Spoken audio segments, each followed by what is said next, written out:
16 अक्टूबर को ज़िमनी इंतखाबात होंगे या नहीं, फैसला कुछ देर बाद। Chief election commissioner Sikandar Sultan Raja की ज़ेरे सदारत अहम इजलास।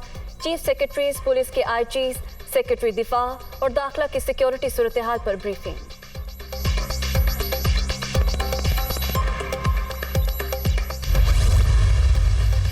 पीटीआई का मुमकिना लॉन्ग मार्च और धरना, विफाकी हुकूमत भी निपटने के लिए तैयार। विफाकी काबीना ने अमन अमान बरकरार रखने के लिए 41 करोड़ रुपए के फंड्स की मंजूरी दे दी। वज़ीर दाखिला राना सनाउल्लाह के वारंट गिरफ्तारी जारी करने की मजम्मत। साइफर गुमशुदगी और मुबैना ऑडियो लीक से मुतालिक तहकीकात पर गौर। वज़ीर आज़म की ज़ेरे सदारत इजलास में अहम सियासी अमूर का भी जायजा।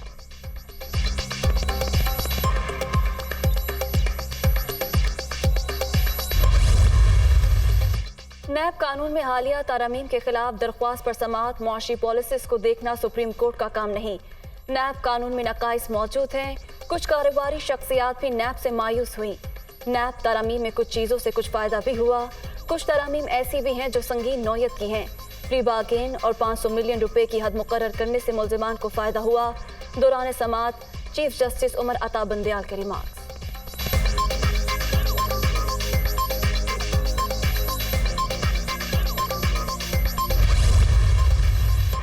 8 बड़े बैंक्स को नोटिस जारी करने से डॉलर का रेट कम हुआ। बैंकों ने एलसीज खोलने के लिए स्टेट बैंक पर प्रेशर डाला।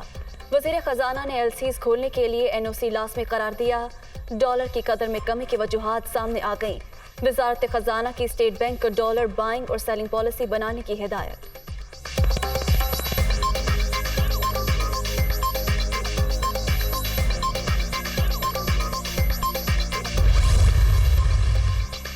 राना सनाउल्लाह के नाकाबिल जमानत वारंट गिरफ्तारी चैलेंज, अदालत ने दरख्वास्त एतराज लगाकर वापस कर दी। वकालतनामा साथ लेकर आए, जज के रिमार्क्स। विफाकी वज़ीर दाखिला कहीं नहीं छुपे। एंटी करप्शन ने गलत बयानी करके अदालत से वारंट हासिल किए। दरख्वास्त में मौक़िफ़।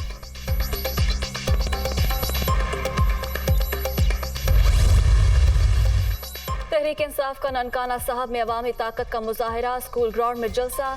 पार्टी परचमों की बहार, कारकुनों का जोशो खरोश दीदनी। इमरान खान और दीगी पीटीआई रहनुमाओं का खिताब शेड्यूल।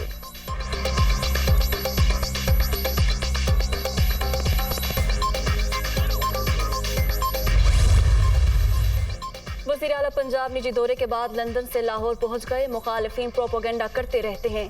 मुख्तसर मुद्दत में आवाम को रिलीफ देने के लिए इनकलाबी इक़दाम किए। आवाम को रिलीफ देने में कोई कसर उठा न रखेंगे। चौधरी परवेज इलाही की मीडिया टॉक।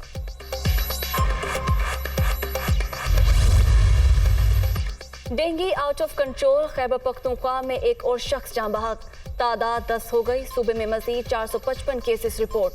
सिंध में 24 घंटे के दौरान 352 नए मरीज सामने आ गए। पंजाब में भी 325 अफराद डेंगू का शिकार।